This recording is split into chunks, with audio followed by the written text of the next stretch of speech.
the pleasure to present to you Dr. Martin Luther King, Jr.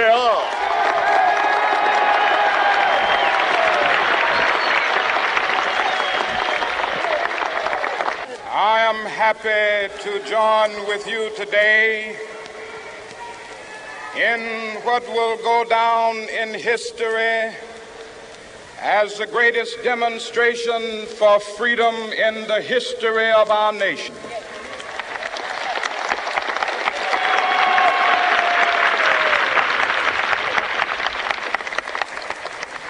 Five score years ago, a great American in whose symbolic shadow we stand today signed the Emancipation Proclamation. This momentous decree came as a great beacon light of hope to millions of Negro slaves who had been seared in the flames of withering injustice. It came as a joyous daybreak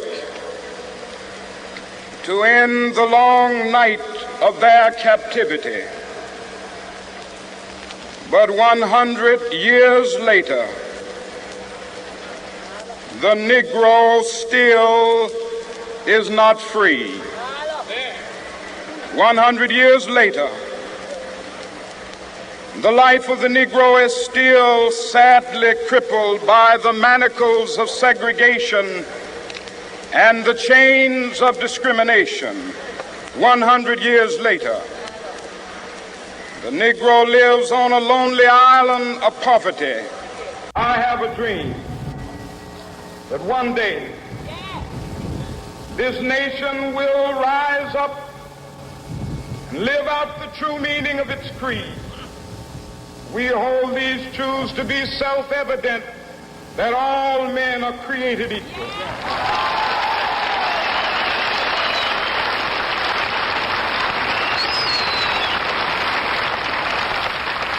I have a dream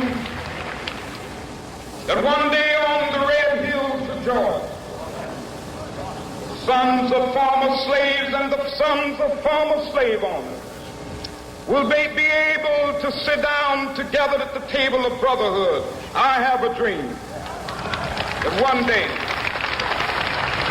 even the state of Mississippi, a state sweltering with the heat of injustice, sweltering with the heat of oppression, will be transformed into an oasis of freedom and justice. I have a dream. My four little children will one day live in a nation where they will not be judged by the color of their skin, but by the content of their character. I have a dream today.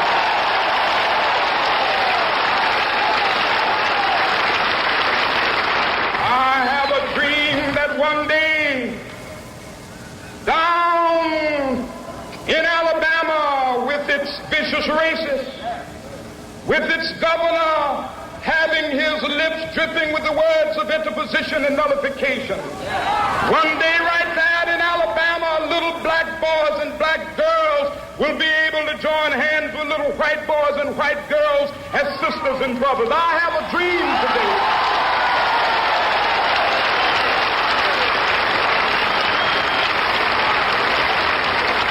I have a dream that one day every valley shall be exalted, and every hill and mountain shall be made low. The rough places will be made plain, and the crooked places will be made straight, and the glory of the Lord shall be revealed, and all flesh shall see it together.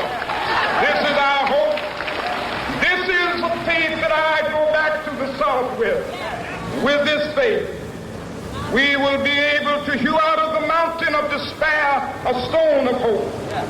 With this faith, we will be able to transform the jangling discords of our nation into a beautiful symphony of brotherhood. With this faith, we will be able to work together, to pray together, to struggle together, to go to jail together, to stand up for freedom together, knowing that we will be free one day.